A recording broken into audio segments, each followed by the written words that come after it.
Good morning, good afternoon, good evening all. A very warm welcome on behalf of the MYT and the Research Links events team. We are very much looking forward to supporting you with today's session titled Day 1, Leveraging New Technology and Methods to Diagnose NTDs. We just have a couple of housekeeping notes before the session starts. Please be aware that this session is being recorded and will also be available to watch and share by the core NTD Research Links website. You have entered this session with your video and audio off, and we would appreciate if you could keep your audio muted during the session to keep background noise to a minimum. If you are invited to speak during this session, please unmute yourself and please feel free to turn on your video. We are keen to encourage interaction throughout today's session. Please add any questions for today's speakers in the Zoom chat. There is a planned Q&A session at the end. Please include the name of the speaker that you would like to direct your question to.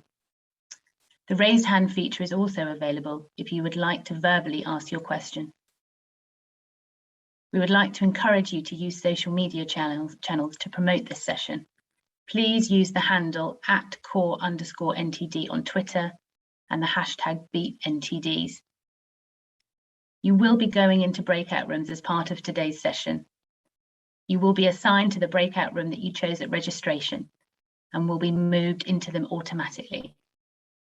And finally, the MYT events team are here to help you with any technical difficulties.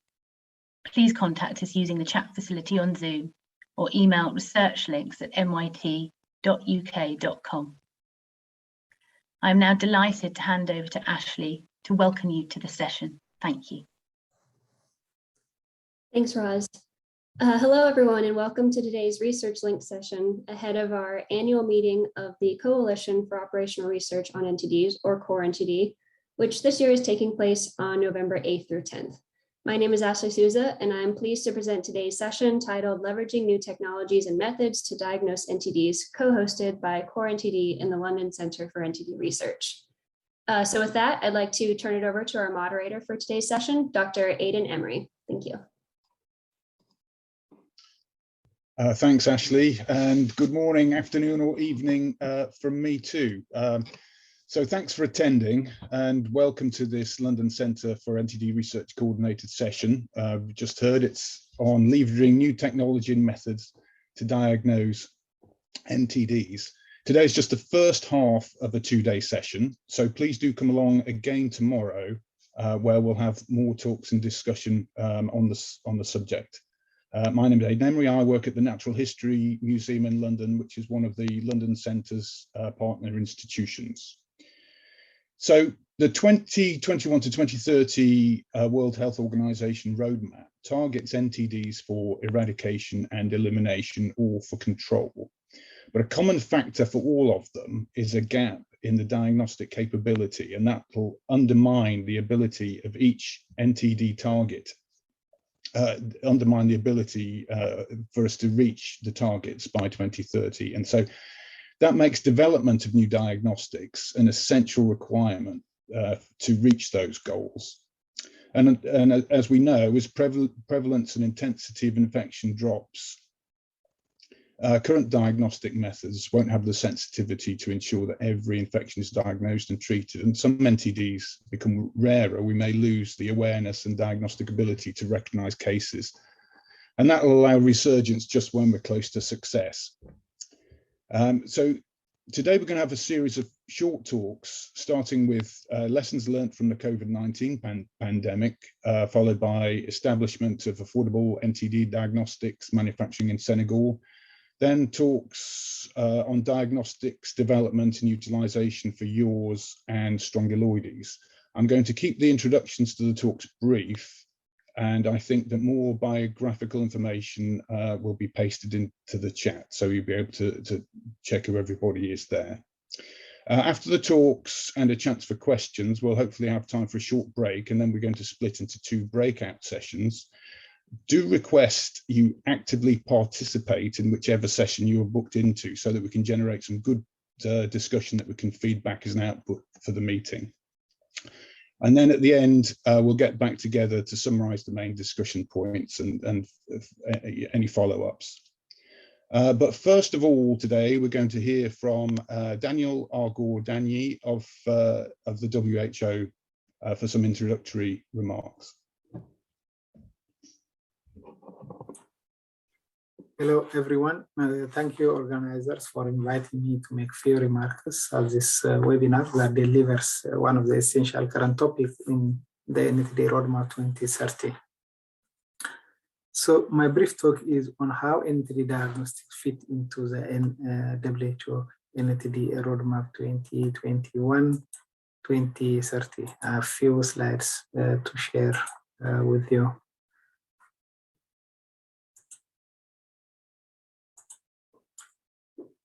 So, as you all know, the development of the NTD Roadmap 2030 took a long and extensive consultative process. A reassessment of the diagnostic needs during the 2030 NTD Roadmap planning resulted in recognizing NTD diagnostics as critical gaps to be addressed if we are to attain the roadmap target by 2030. Therefore, the NTD department, following the recommendation of the Strategic Advisory Group, established a Diagnostic Technical Advisory Group in October 2019. The creation of this Diagnostic Technical Advisory Group, which we call DTAG, is one vital step to facilitate the development of target product profiles and diagnostic tools. Since its creation, DTAG has held 3 meetings to date, all issuing important recommendations. And the DTAG disease-specific subgroups have also worked hard during the whole pandemic period to develop priority target product profiles through multiple virtual consultation sessions and email interaction.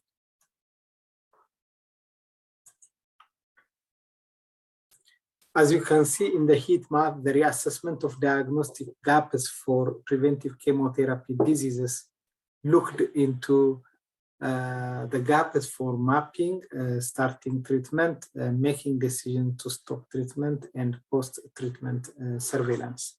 Major gaps were identified, and the major gaps, especially for making decisions to stop treatment and for post-treatment surveillance for most of this group of NTDs.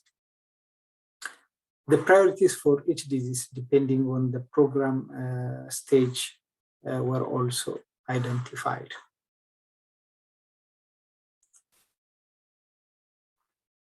The reassessment of diagnostic gaps for diseases that require innovative and intensified disease management looked into the gaps for screening, confirming diagnosis, and surveillance. Also priority diagnostic needs were also identified for each of these diseases and conditions.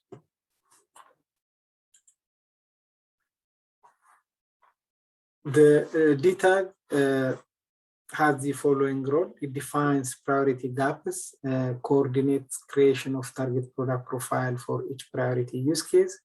It provides advice for WHO in diagnostics position or in making policy statement on diagnostics. Also advises on strategies and access issues for NTD diagnostics.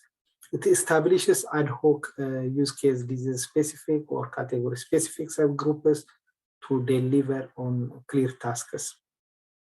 The disease or the use case specific subgroups, they develop draft targeted products for priority use cases within their focus area, and they use the following approach. They develop and consider needed use cases against current diagnostic capabilities.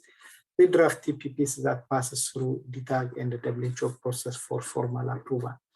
As you can see, to date, there are 6 disease-specific groups and 2 newly formed disease subgroups are also in the process of finalizing their members. The cross-cutting topic subgroups, there are three. The first one is the surveillance platform. This subgroup looks into the whole One Health issues, the verification of elimination, post-elimination surveillance, related diagnostic needs. And then the clinical diagnostic imaging microscopy also looks into these areas, the microscopy, image analysis, digital technology, its application on NTDs, and the clinical examination. Manufacturing and the regulatory pathway. This one looks into the quality assurance, access, and the regulatory pathways for NTD diagnostics. There is, in addition, a DTAG informal donor and partner group, which is a group of interested donors who support the DTAG process as well as the product development for NTD diagnostics. The 2030 NTD roadmap has categorized the targets into three sets: overarching, the UN SDG, or the WHO Global Program of Work related, the cross-cutting, which applies across multiple NTDs, and the disease-specific. These are 2 diseases targeted for eradication, 8 for elimination, and 10 for control. So effective diagnostics are needed not only to achieve these targets, but also to improve individual or mass treatment decisions, monitoring and evaluation of progress, validation and verification of the elimination and eradication targets. So far, over 10 target product profiles have been developed, as you can see some of the pictures here, for identified priority use cases to address potential bottlenecks in the achievement of the roadmap targets. Diagnostics are expected to support especially 2 of the 3 fundamental shifts: measuring impact and enhancing holistic, cross-cutting, or integrated approach. I think these are the 2 of the fundamental shifts in the new NTD roadmap, where diagnostics are expected to make significant contribution. Finally, I would like to make one announcement. WHO NTD Diagnostics, their webinar will be held on the 28th October 2021. You all are invited to attend. Thank you. Thank you. Now, our next talk will be from Sanjeev Krishna. Sanjeev is Professor of Molecular Parasitology and Medicine at St George's, University of London, and he's going to be presenting on diagnostics for NTDs, lessons from the COVID-19 pandemic. Thank you.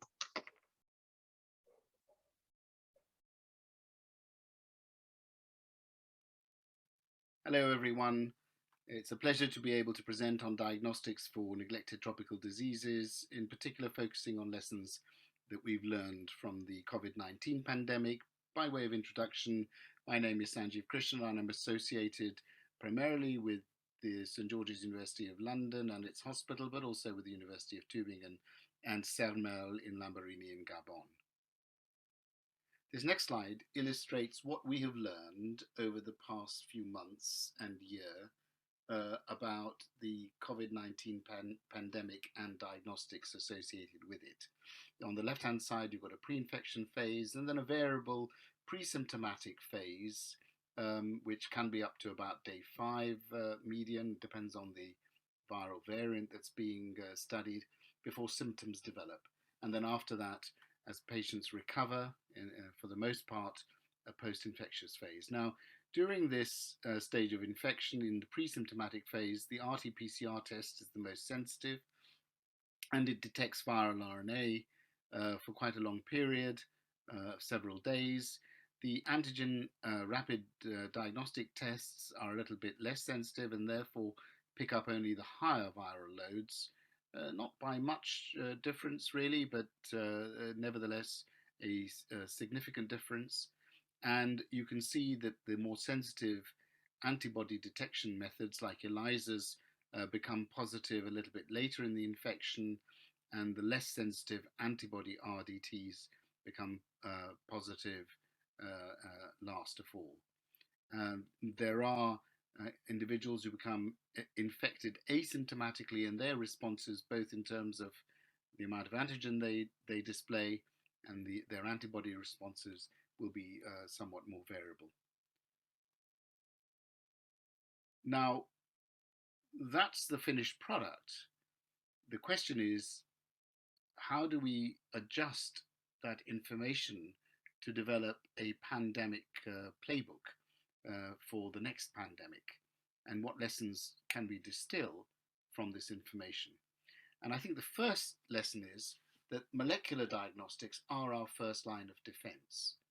And they are a line of defense because diagnostics are the first step, apart from the clinical symptomatologies, that we can use to try and break chains of transmission during an epidemic or a pandemic. And that is crucial before other interventions become available. So molecular diagnostics are the easiest to develop because sequences can be obtained very rapidly. And then based on these, RT-PCR assays that are very robust and sensitive can be implemented very quickly. And when they are used appropriately and widely, will tell us quite a lot about the disease process itself. They'll confirm that the organism is actually the cause of the infection, and they'll tell us also about related important epidemiological features of the disease. The other lesson is that when you're developing the second lines of defense, and that is the capability to detect the host responses to infection, the simplest methods, which can be used more widely than the more complicated laboratory cell-based assays, are ELISAs to detect antibody responses. And these assays tell us an awful lot about infections in general, because they can tell us about previous exposure, they can tell us about responses to interventions that are being developed. For example, vaccines, they can be used to develop correlates of protection, and they can also be used to guide the value of intervening either with vaccines or with treatments. And I call to your attention, for example, that when you're using monoclonal antibody treatments, really it is the subgroup that are seronegative at the start of infection that will benefit from the use of these antibodies, which are expensive. And then the third line of defense, when it comes to developing new diagnostics, is of course the point of care rapid lateral flow assays. And these can be scaled up quickly. They don't require particular laboratory support. On the other hand, they also have their limitations. They are somewhat less sensitive than the RT-PCR tests. And one of the problems that we've observed in the past year or so is the difficulties in obtaining regulatory approvals in a timely fashion, particularly with the UK side of things.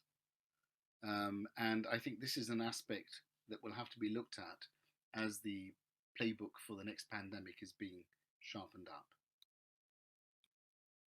Now, what other lessons are there? Well, the bigger picture lessons are that to proceed quickly with the development of tests, you do need very, very open, highly transparent, multidisciplinary international collaborations. And the reason for this is not just that the exchange of information is critical across all sorts of parties in different parts of the world. Those places may have far more experience with similar outbreaks, for example, with SARS-CoV-1 than the Western world has had. And secondly, pandemics come and go very quickly in particular geographical regions, and access to validated clinical samples is a crucial contribution to both developing and then assessing and validating diagnostic assays. Another lesson is that as part of this process, so not only do industry and academia need to access validated clinical samples, part of the intense urgency and requirements to develop these tests also means that we should be compelled really by ourselves to share the reagents that we have and the ideas that we have as quickly as possible. One of the side effects of this, of course, is that sometimes this can lead to information overload. And finally, we must be very ready, even during the pandemic itself, to transfer capacity to actually make diagnostic products outside of our own geographical areas, and in particular involve low and middle income countries who so often get the very thin end of a wedge. Now, assay development by itself requires multiple bites. It's an iterative process, and you need to be able to access validated clinical samples very quickly to test new reagent combinations, to optimize the performance characteristics of a test before they are locked down and submitted for regulatory approvals. And clinical validation also requires similar reagents, and all this, as I've already said, depends on international collaboration. So these are the broad strategic ideas that are aiming to accelerate global impact with diagnostics, and these are now being applied, and new technologies are also being developed through these collaborations so that we can be even more ready to address pandemics. And as well as that, using similar approaches to focus quickly on highly neglected infectious diseases, as well as other challenges that are coming up in the management of individuals in low and middle income countries. So I'd like to stop this presentation now and just pay tribute and acknowledge the intensely collaborative nature of our work. The institutions involved are shown here, and I thank you for your attention.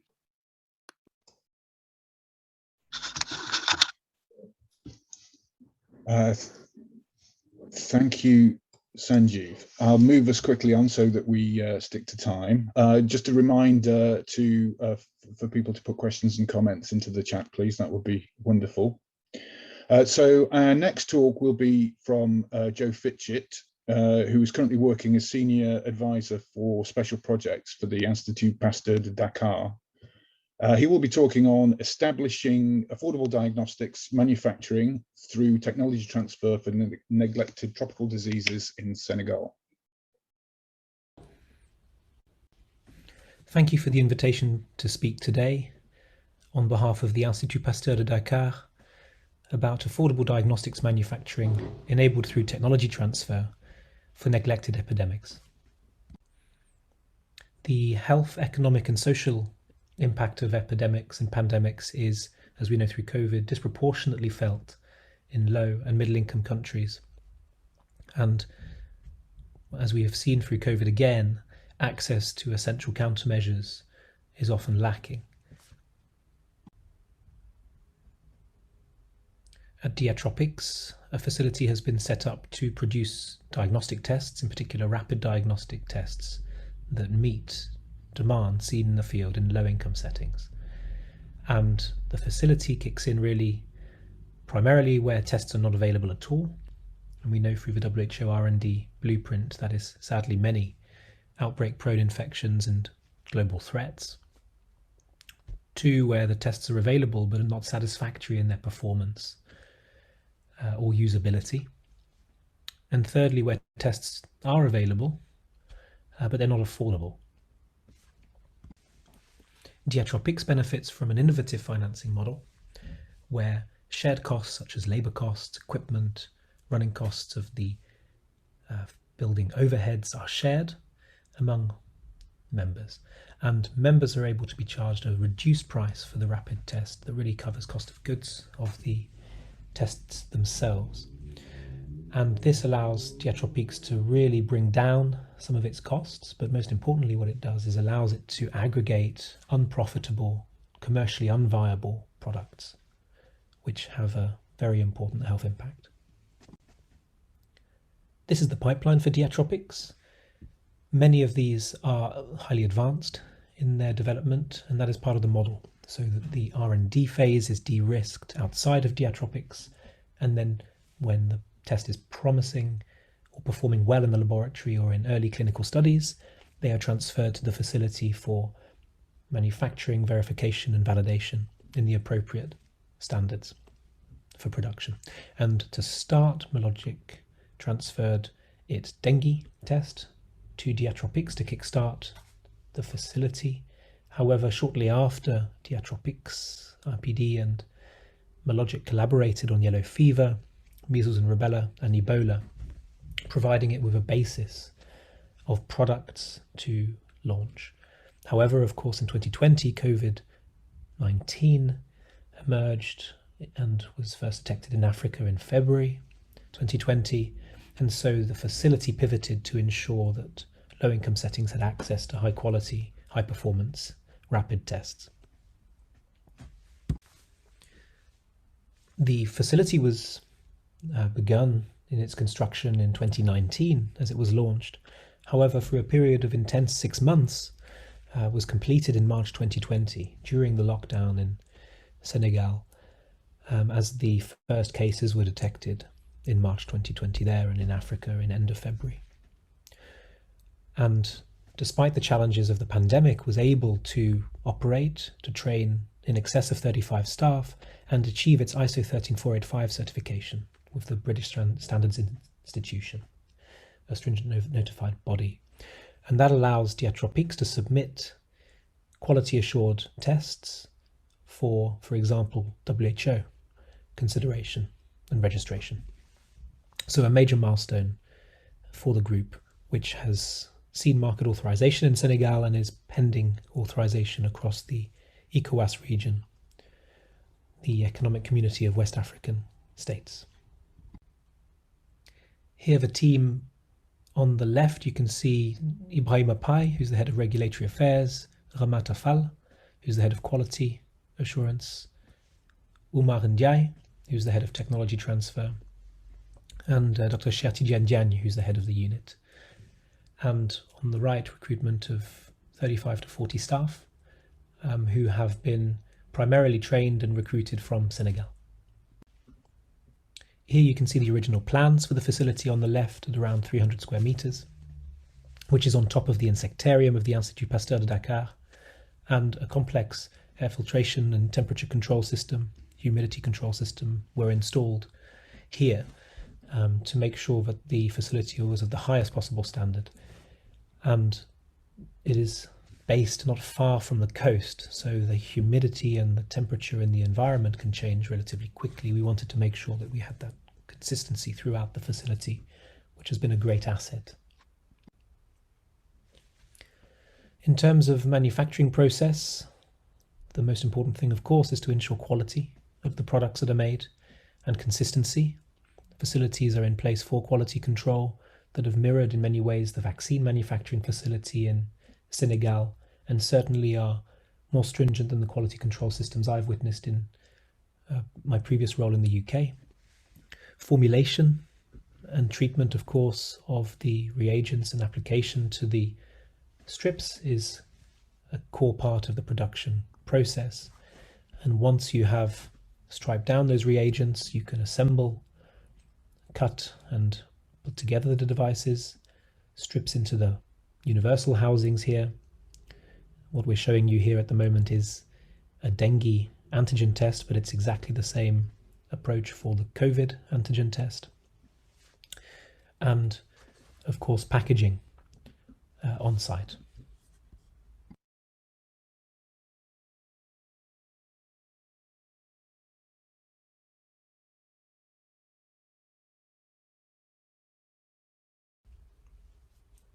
turning to rapid antigen and antibody tests for COVID-19, the Diagnostics facility has produced 2 and submitted for regulatory approvals.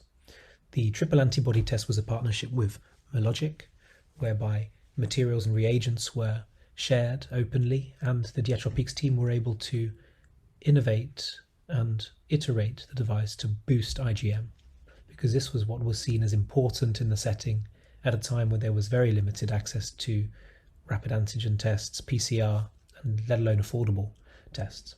And so the idea here was to see whether any late presentations of COVID-19 could be detected. And the performance, you can see, demonstrated high sensitivity between 7 and 14 days post-symptom onset, and actually pretty high performance within 7 days symptom onset, with a specificity that didn't meet the WHO standard but was relatively high for IgM. The IgG specificity, of course, was extremely high and increased as days post-symptom onset progressed. On the rapid antigen test, this is a collaboration with Mologic but also with BioNote, and here the performance of the BioNote materials from South Korea is shown from its evaluation by FIND-DX, and FIND demonstrated a very high sensitivity overall of about 90% in this trial of symptomatic cases, and high specificity as well, in excess of the WHO requirements. And so this has been replicated in Senegal, and this performance is allowing high quality, assured, high performance, low cost rapid tests to be available, first in the West African Health Organization regions, but also beyond. Produced 1 million times in Senegal.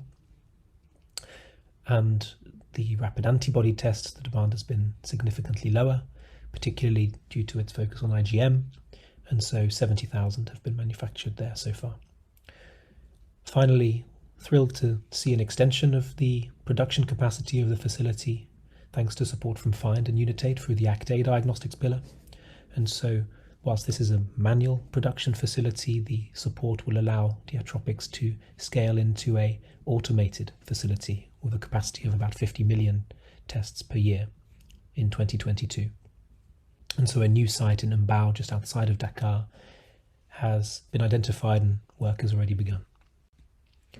So thank you for your attention, and look forward to collaborating with many of you on this journey. Thank you. I'm going to keep us moving because we are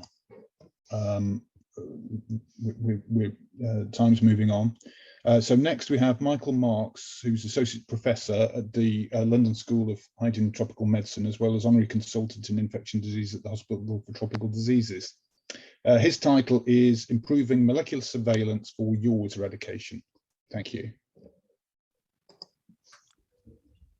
So hello everybody, and my name is Michael Marks. I'm Associate Professor at the London School of Hygiene and Tropical Medicine. I'm delighted to have this opportunity to talk to you about some of the new approaches and tools that I think are really going to help us enhance our molecular surveillance to support the WHO goal of yaws eradication by 2030. And what I'd like to do is take us through some of the different use cases for diagnostic tests for yaws and think about the right tool for the right programmatic question, and therefore the capacity that needs to be built, the equipment, and think about how some of those tools can interplay to improve our ability to conduct surveillance at all levels of the yaws eradication effort. And so, starting with the most basic of those, much of yaws diagnosis worldwide at the moment relies on clinical diagnosis. And there are two classic forms of early yaws: ulcerative lesions, as you see in two of these photos, and the papillomatous lesion that you see in the third. And although this later papillomatous lesion is quite typical and, to an experienced examiner, highly specific for yaws, ulcerative lesions are much less specific. They're seen in many other skin diseases, including both other neglected tropical diseases, but also common skin diseases. And so ulcers are a very common problem in the skin, and it can really be very difficult even for an experienced clinician to tell apart a yaws ulcer from another ulcer. Most countries at the moment rely solely on clinical diagnosis, and this clearly needs to be improved if we are going to really make good progress towards the elimination and eradication goals. And the traditional way forward for this has been to use serological based tests, and these have moved from the laboratory to the point of care setting. And this is one example, the ChemBio test, which can distinguish here, for example, negative test in someone who's never been infected from yours. Here, just the first of the two lines is positive. This is consistent with what we call the detection of treponemal antibodies, which is seen in old infections. So this is in someone who's been treated successfully in the past. And here, in a case where all three lines are positive, which is normally consistent with current infection. But as with all antibody-based tests, these antibodies can persist despite treatment. And we also know that you can have latent or asymptomatic infection in yours. And so even in an individual who's got what looks like serologically confirmed disease, we don't know always that lesion, that skin problem that they have, will actually have detectable yours treponemal DNA in it.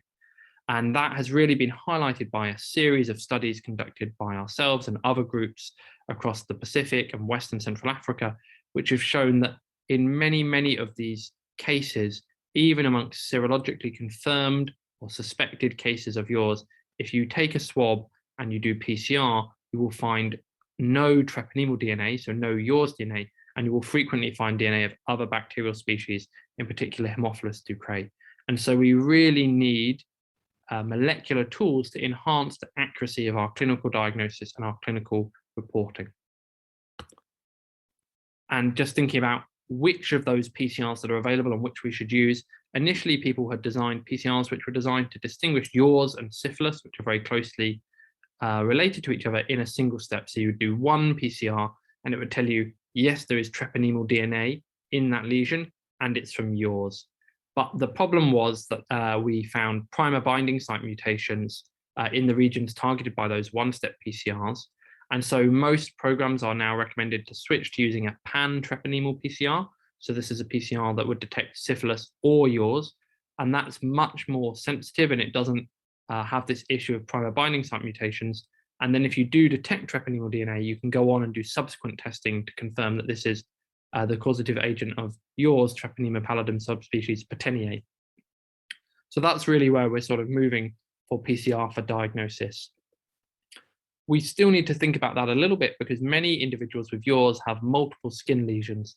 And we showed in this nice piece of work conducted by two of my colleagues at the London School in collaboration with the National Yours Eradication Programme in Ghana, that if you swab multiple distinct lesions on a single individual, you will find different results from those swabs. And what we're interested in, obviously, is whether or not a person has yours, not whether or not the particular ulcer on that person has yours. So we really need to think about, in individuals who've got 3, 4, 5 clinically suspicious lesions, swabbing all of them for PCR testing. And so we need to think about strategies like pooling swabs to optimize the throughput of that approach.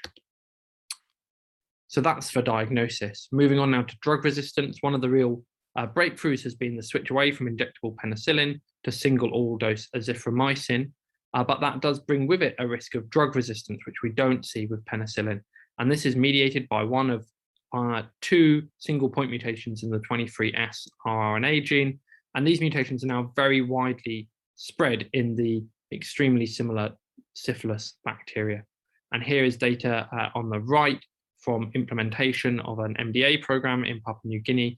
And what you can see is that baseline through to month 30, all of the yours isolates were wild type, that is susceptible, but by month 36 and month 42, we were detecting resistant strains. And this really emphasizes that programs will need the capacity to be testing cases of treatment failure, but also more broadly to look for the emergence of resistance so that we can deal with that rapidly. Moving on now from PCR-based testing to sequencing, there have been challenges with sequencing of treponema because it cannot be cultured in the way that we can for other bacteria, and therefore samples are normally heavily covered in host DNA. But there are now enrichment approaches which allow us to pull out just the treponemal DNA or heavily enrich for the treponemal DNA and therefore move forward with sequencing. And we used these new approaches of next generation sequencing with enrichment to unpick that resistance data that I showed you earlier. And here you can see the index case, patient 1, and we were able to show that there were both epidemiological links through playmates, siblings, and school friends, and genomic links, because these genomes were all identical. And so again, I think building capacity and building the approach of using next generation sequencing is going to be really critical for helping programs monitor for the emergence of drug resistance and respond appropriately. So all the tools I've talked about so far are ones that require reference labs or even specialist laboratories, but there are also some near-patient molecular diagnostics emerging.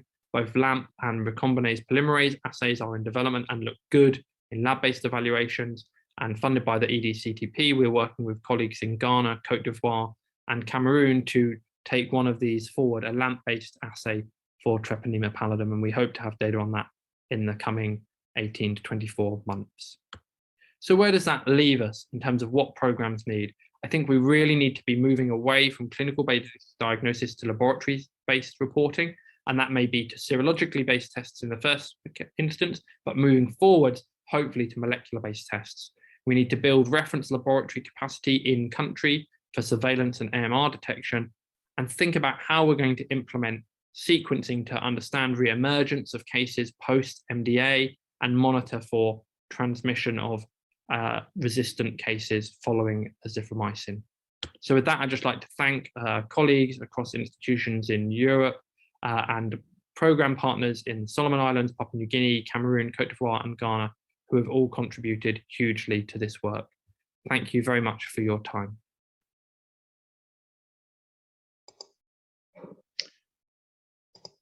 Thank you, Michael. So our next talk follows on from the previous one, and Serge Chachuang from the Centre Pasteur du Cameroun will present on capacity building in a yours reference laboratory in Cameroon, Cote d'Ivoire, and Ghana. Thanks. I am Serge Chachuang from Centre Pasteur du Cameroun, and on behalf of the Lamp for Yours project, my presentation is on capacity building in yours reference laboratories in Cameroon, Cote d'Ivoire, and Ghana. Yours is endemic in 13 countries all over the world, and about 50,000 yours cases are reported every year. In Africa, Ivory Coast, Ghana, and Cameroon are yours endemic countries and have been selected into the Lamp for Yours consortium. Generally, the yours diagnosis is clinical based, but it is not reliable due to other etiologies of yours-like lesions.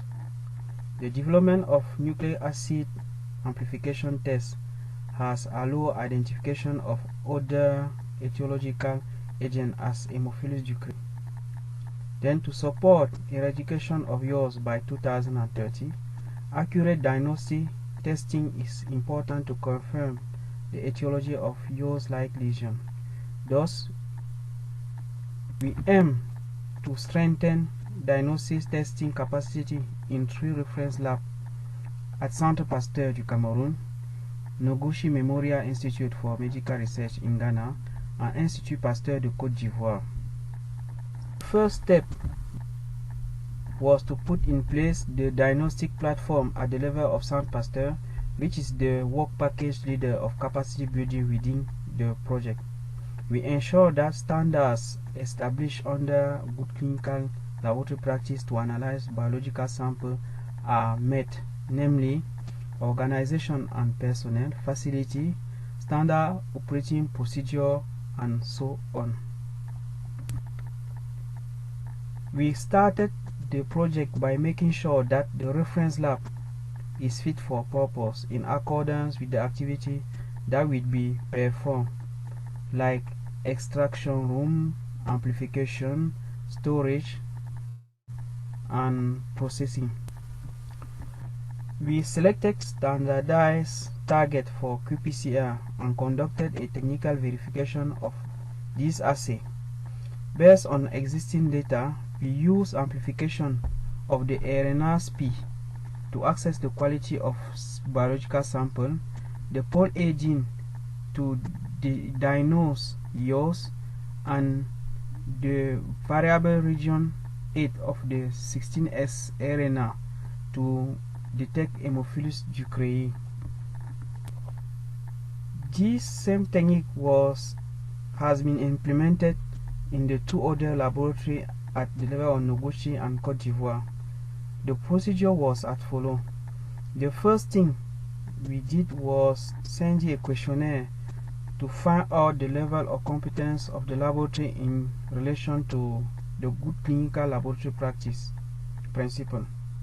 After feedback, the CPC team implemented this technique in the 2 labs.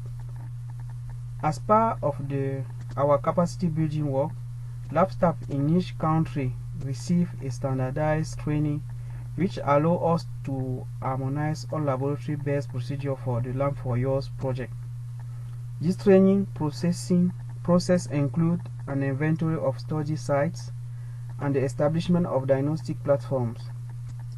We access the current capacity of each laboratory across several levels, including the number of staff and their responsibility within the laboratory, competence of personnel in conducting all aspects of qPCR, the equipment, consumable, reagent available, and whether an adequate infrastructure was available. The online training of the staff of all reference laboratory in good clinical laboratory practice in prelude to start the Lab for Yours project was done. We implemented activity in each reference laboratory through a combination of observed, supervised, and non-supervised activity. Following the training session, the team in each country was able to carry out all steps of the diagnostic process in compliance with the good clinical laboratory practice. This has successfully resulted in newly establishing enhanced capacities to support national youth eradication program by the quality of data produced, the comparability between the reference lab, and confidence in the ability of the laboratory and personnel involved. In this, the Treponema pallidum Pol A qPCR and Haemophilus ducreyi target qPCR and also DNA extraction are part of the external quality assessment program. A subset of clinical samples are selected for external retesting. For this sample, aliquot of DNA extract is sent to our partner institute in Germany, where they are retested using the Treponema pallidum Pol A, the Haemophilus ducreyi 16XVA qPCR assay, a proficiency panel consisting of 7 swab spike with either Treponema pallidum target, the Haemophilus ducreyi target, bone gene targets, or neither target, are sent to laboratory conducting this qPCR assay during our project. Those conducting the proficiency panel assay are blinded to the result.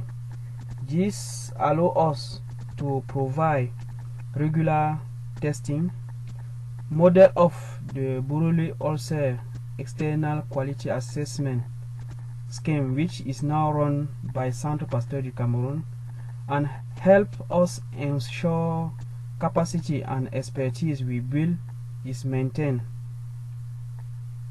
And also, we hope that the Lab for Yours project will be expanded into all Yours endemic areas so that diagnostic approach are harmonized. I thank.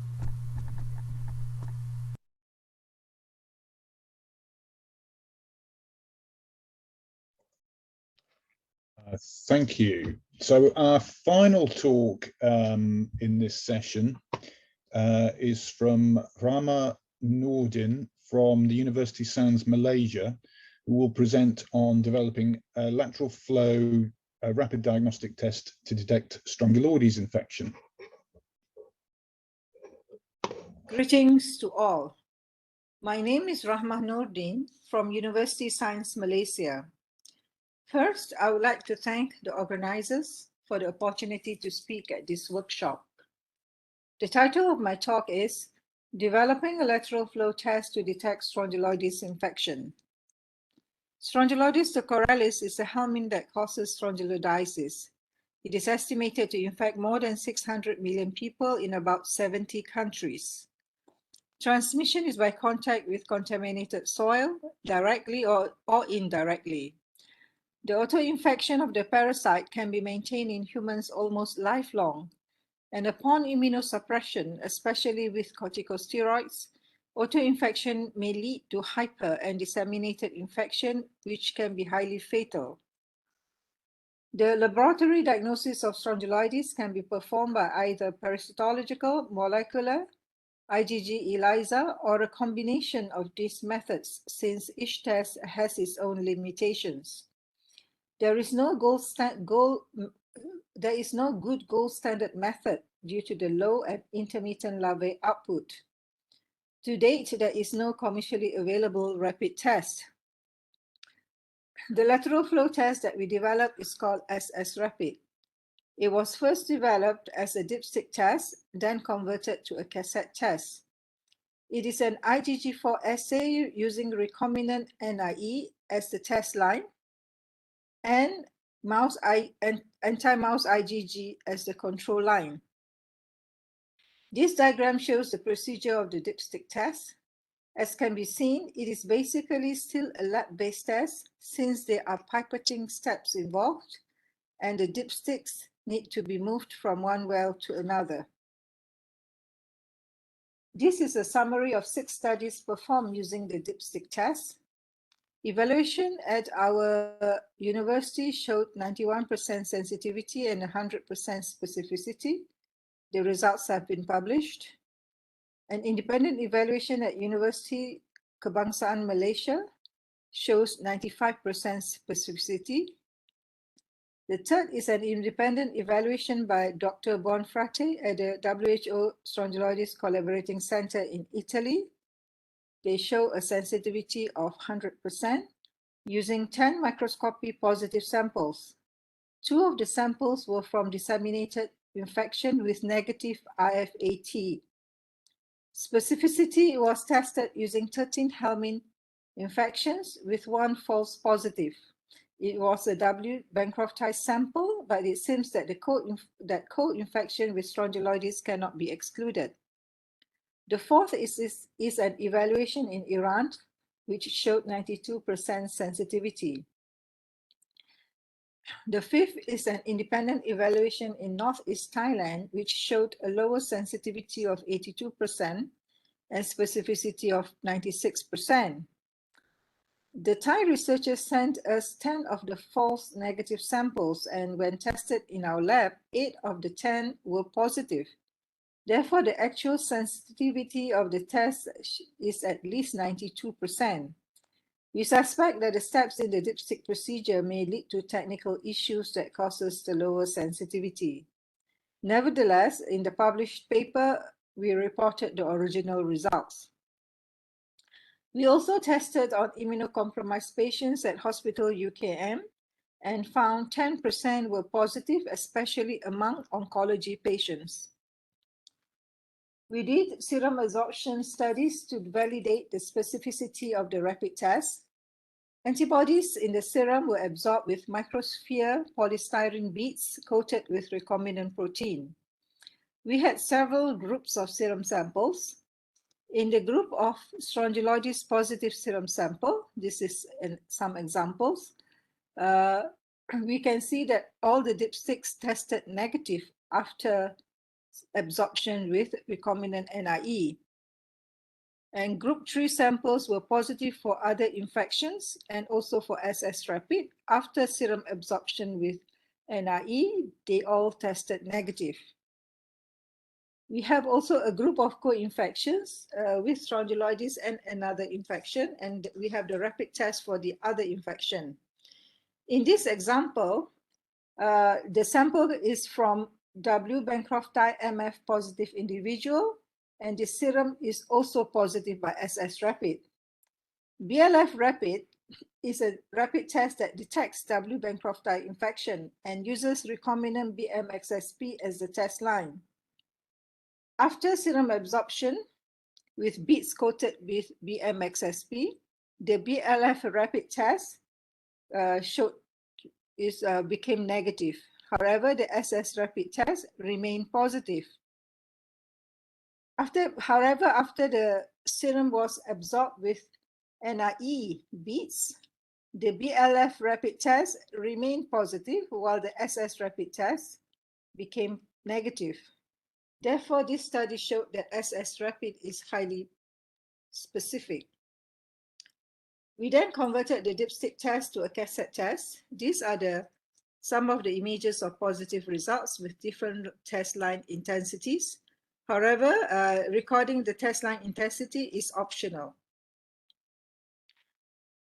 This shows the procedure of the cassette test. It has 3 simple steps for serum sample and an additional buffer step for blood sample. So it is a point of care test and is field applicable. This is the summary of results on the cassette test conducted so far. At our university, we found it to be 97% sensitive with samples from Malaysia, Iran, and Thailand, and 95% specific. At UKM, we found it to be 94% specific. Serum absorption were performed with all the false positive from USM and UKM, and the results were all negative after the absorption. Prevalence studies among cancer patients at Hospital USM showed almost 11% prevalence. And then the prevalence studies among Category 4 COVID-19 patients from Hospital Sungai Buloh near Kuala Lumpur showed 14% prevalence. Currently, there is an ongoing WHO field study in Ecuador in which SS rapid is performed alongside with other diagnostic methods. For this study, we have sent 850 tests to Dr. Buonfrate. We will be sending to her another 300 tests for a lab-based evaluation using retrospective samples. We compared the results using positive serum and the same serum spiked in blood. And we used 10 different samples, and the results showed that both types of samples produce similar test line intensity. Therefore, SS rapid seems to be can be used for both serum and blood samples. We acknowledge the other contributors and also the funders. Thank you very much for your attention.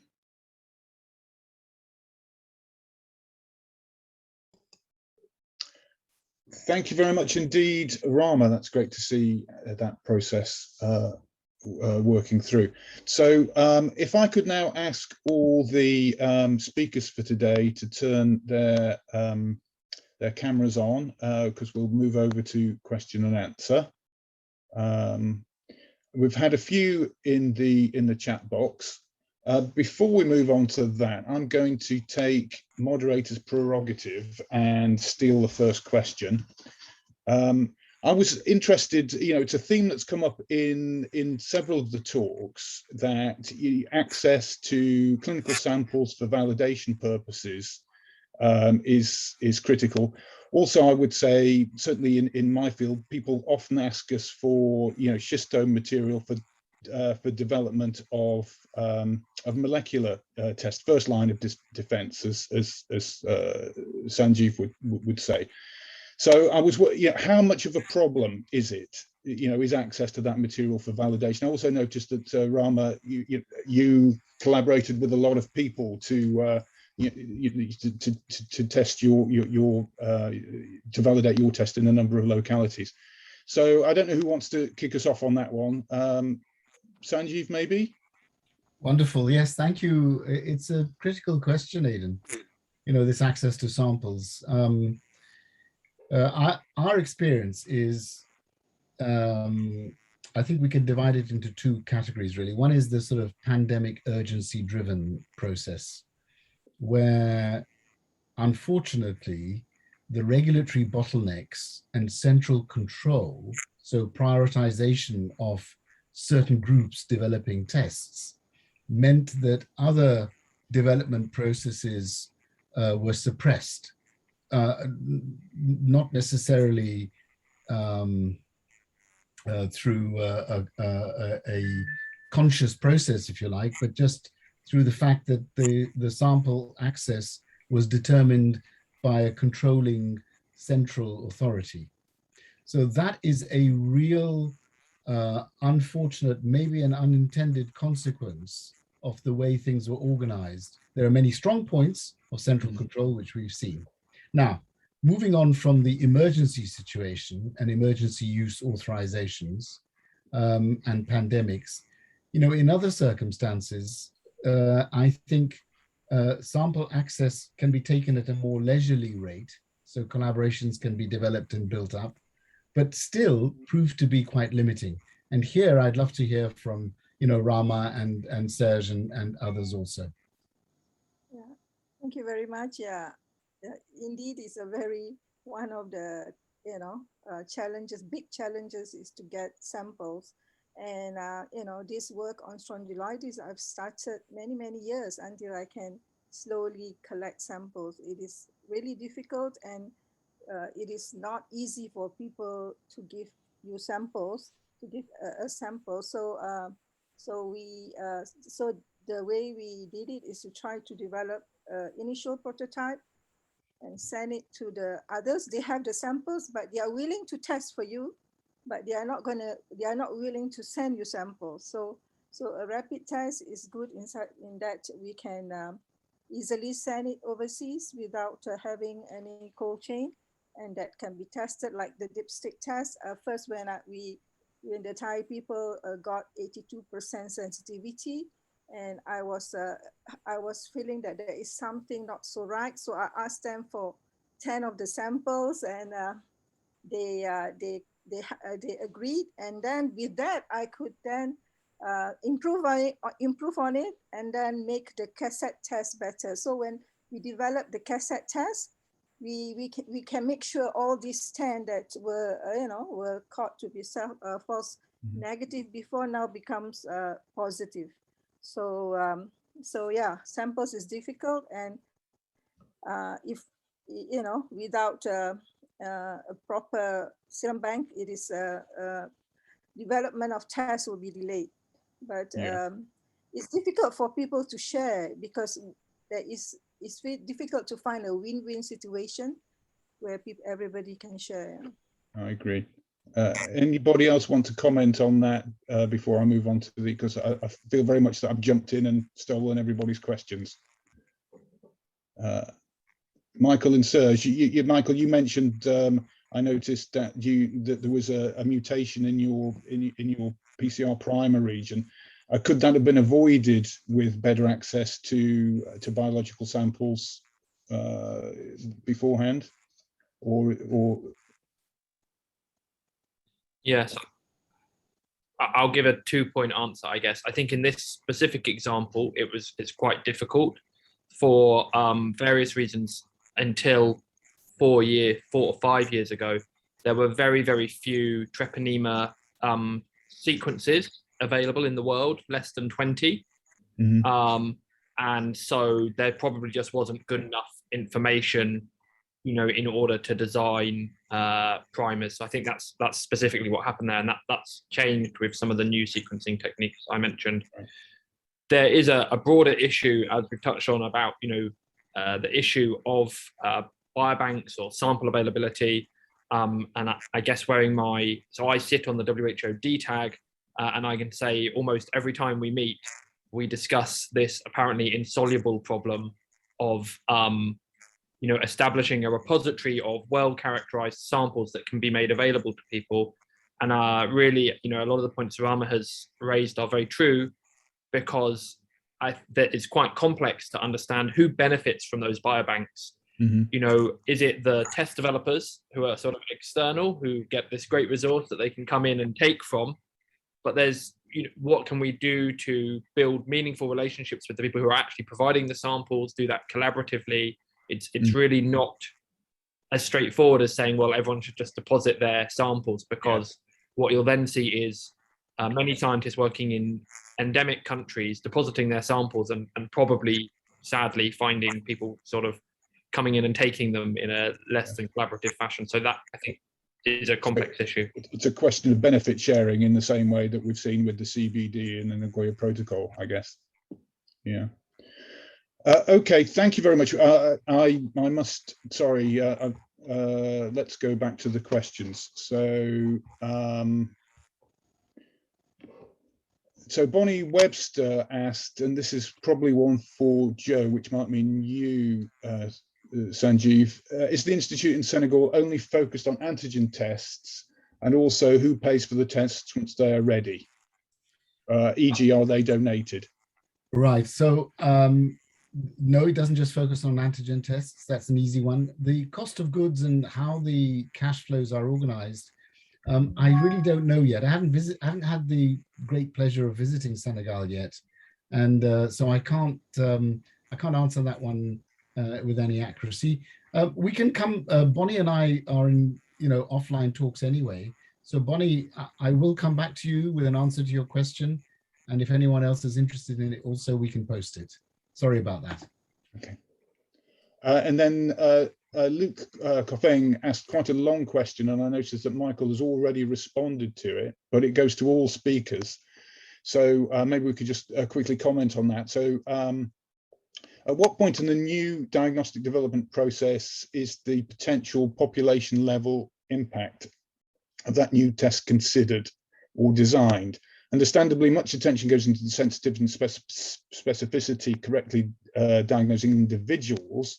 However, we should also consider how well new tests can identify populations or areas that do no longer require interventions. Simulation modeling studies are potentially powerful tools to explore this while a diagnostic test is developed. But my impression is that this usually happens afterwards. Hopefully, I have the wrong impression. So, Michael, you've given an answer, so perhaps if you quickly kick off. Sure. I think the honest answer is that Luke's impression is correct, that most tests are developed without much consideration of the programmatic use case, particularly for NTDs, where the use case is often making decisions not about the individual in front of you, but about large numbers of populations. That's my opinion. I'm not primarily a test developer, but I think that is true. The role of the DTAG, or one of the roles of the DTAG in developing target product profiles, is to consider the performance of tests as they relate to programmatic questions, as opposed to simply how they relate to individuals. So, for example, to model out if there's a go, no go decision for MDA, for onchocerciasis, for stopping or starting, what test performance characteristics are required to make that population level decision accurately at, let's say we want to be correct 95% of the time about when we're going to do MDA, and we want to be wrong only 5%. And equally, we want to be right 95% of the time when we stop MDA, and we want to be wrong only 5%. So the idea over time is that those TPPs, that as they emerge from the DTAG, will provide criteria which test developers can look at, which are not related solely to the diagnosis of an individual, but translate through to a programmatic decision that should be made. So that's the aim, at least, of the work that the DTAG is doing. Anybody else want to quickly comment? I need to keep things moving because we're running over a little bit. Daniel. Yeah, thank you, Adrian. Just to complement what Michael has said, basically the purpose of the DTAG is the main role of the DTAG is to develop target product profiles based on programmatic needs.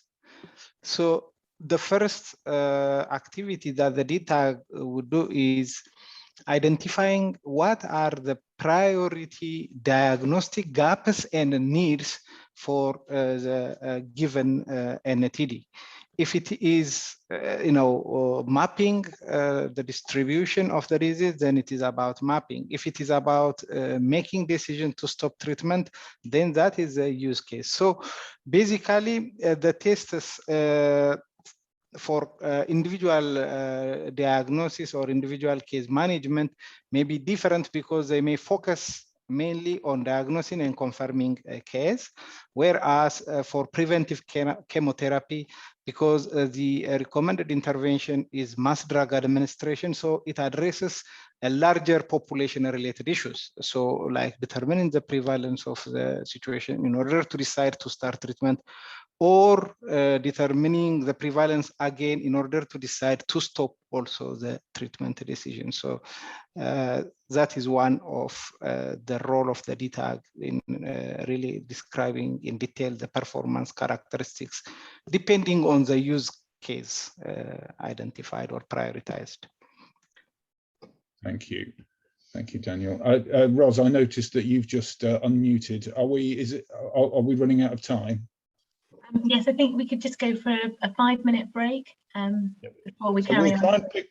In that case, we'll try and pick up any questions at the end if we've got time. So if we go on a 5-minute break now and then reconvene for the breakout rooms. Thanks, everyone.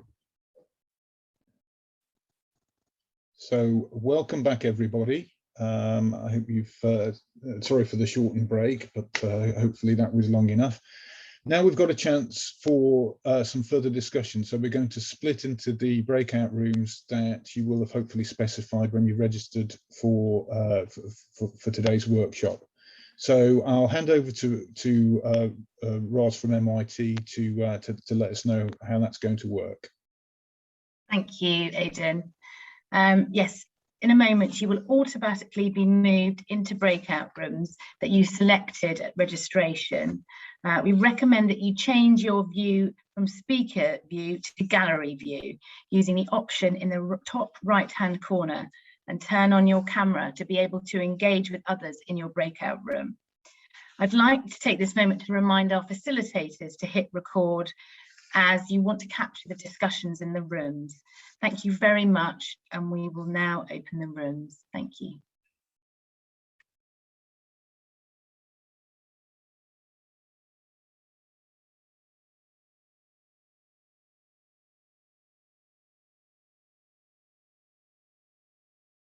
You should start moving now.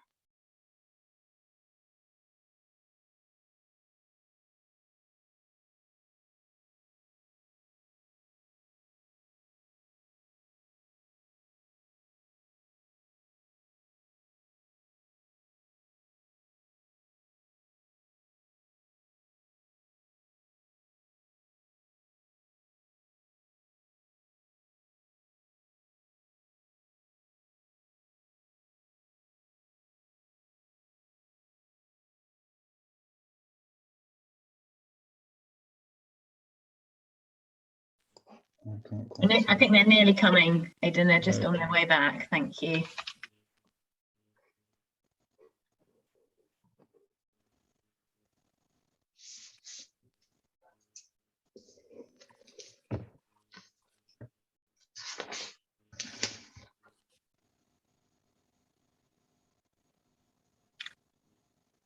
The rooms are now closed. Everyone should be back. I seem to have minimized. Let's get that up. So welcome back, everybody. Now, I think we are going to just talk to the facilitators and rapporteurs from the two rooms just for a quick feedback on the discussions. Is that right, Catherine? Is that what we should be doing now? Is she back? Yes, that's great. Thank you. Could Michael go first, just because we're having a problem getting the information to Sanjeev? So if Michael could just do a minute or two. Are you happy with that, Michael? If that's okay. Yeah, absolutely. So we focused a lot on the question around sort of quality assurance and what that means for programs. And I think it was most nicely encapsulated where someone talked about the idea of end-to-end assurance. So everything from the original design of the test through to assurance around manufacturing processes, which are often not strong at the moment, and then through to EQA schemes for tests that are in use. The general consensus was that there was not a very strong EQA scheme for NTDs. There were a few examples given, several from PAHO around leishmaniasis and Chagas, and one for Buruli ulcer, but reliance was recognised really on researchers' own tests and without good EQA at the moment. And then we highlighted a few of the high-level programmatic issues in relation to the WHO pre-qualification program, which should be a system for bringing good quality tests to market, but there are a number of challenges related to this, particularly because of the requirements it places on test manufacturers, which NTD test manufacturers in particular are often not well placed or necessarily want to address because of the cost and time implications. We did touch a little bit also on integrating diagnostics across platforms, which was identified as a priority area, but also a recognition that one shouldn't integrate just for the sake of it. You need to be realistic and honest about which tests and which platforms can integrate with others, and not promise multiplexing, and programmatic simplification if the reality is that is not really achievable. So I hope that's a fair summary of the discussion that we had in room 2, which was really great. And I know that both Pat and I will take back to the DTAG and the regulatory groups that it works with. That's wonderful news. Thank you very much, Michael. How are we doing, Catherine? And I can give it'll be mainly off the cuff, a brief summary of our discussions. It sounded relatively like a quiet moderated session actually, and we discussed a little bit about leprosy, and this again illustrated and was emphasized later how difficult it is to get the right clinical samples to make the diagnosis. And we come back to what gold standards are and how to validate tests against them if there isn't an agreed gold standard. I raised the matter of cutaneous leishmaniasis as being a neglected skin disorder, and how difficult it is to distinguish some skin disorders, something that was emphasized already in the talks before. We were also thinking about ways to enhance collaborations, both through the moderated session itself for conditions like amoebic abscesses, which need clinically validated sample collection in sufficient numbers from particular areas, and this may be a more dispersed problem, and also wider networking. We know that FIND, WHO, other organizations have generated data sample repositories, but there was a call that we should consider, I think, as the disease lists change, as the disease requirements change, and as some of the bigger disease problems are becoming relatively well understood, like malaria and tuberculosis and HIV, for example, that for some of these other much less common or more dispersed diseases, that we should be considering how we can have access to samples, and also at the same time work out better, more efficient ways of interacting with regulatory authorities so that they become accelerators rather than brakes on the processes of delivering diagnostics for the healthcare pathways that need them. So I'll stop there, and please do fill in if I've missed out anything important. Thank you. I think that's a very good summary, Sanjeev. So we're running. We're at the 3 o'clock point now, and I know that we've got a busy audience, and there'll be other things that you'll have to do. So I'm going to I'm going to move on to close down the session now. I'm sorry we didn't get to address all the questions that were in the chat, and I feel particularly guilty about that because I jumped in, but I did want to know what people thought about access to the samples for validation. Please do pursue those offline and individually, and we also have another session tomorrow. So please do come back for that as well. So we'll be feeding back to Core NTD the outcomes of this session in the next couple of weeks, and then as mentioned before, there is going to be a session at Core NTD 2021, which I think is running November the 8th to 10th. So that should be interesting too. And thanks very much to all our speakers, facilitators who were also speakers, and rapporteurs, and Core NTD for hosting. Individual thanks to Pat Lammy and Ashley Souza on their support for that. This is London Centre for NTD Research coordinated session, and thanks especially to Catherine Forbes for taking such a strong lead in organising the event. I'm going to pass over now to Ros or Sally at MIT. Is there anything that you need to say for closeout? Oh, thank you very much, Aidan, and thank you. And on behalf of the MIT and Research Links events team, it has been a pleasure to support you today. Thank you to everyone for joining us, and we look forward to seeing you at our next session in the series. We will now end the session. Thank you very much.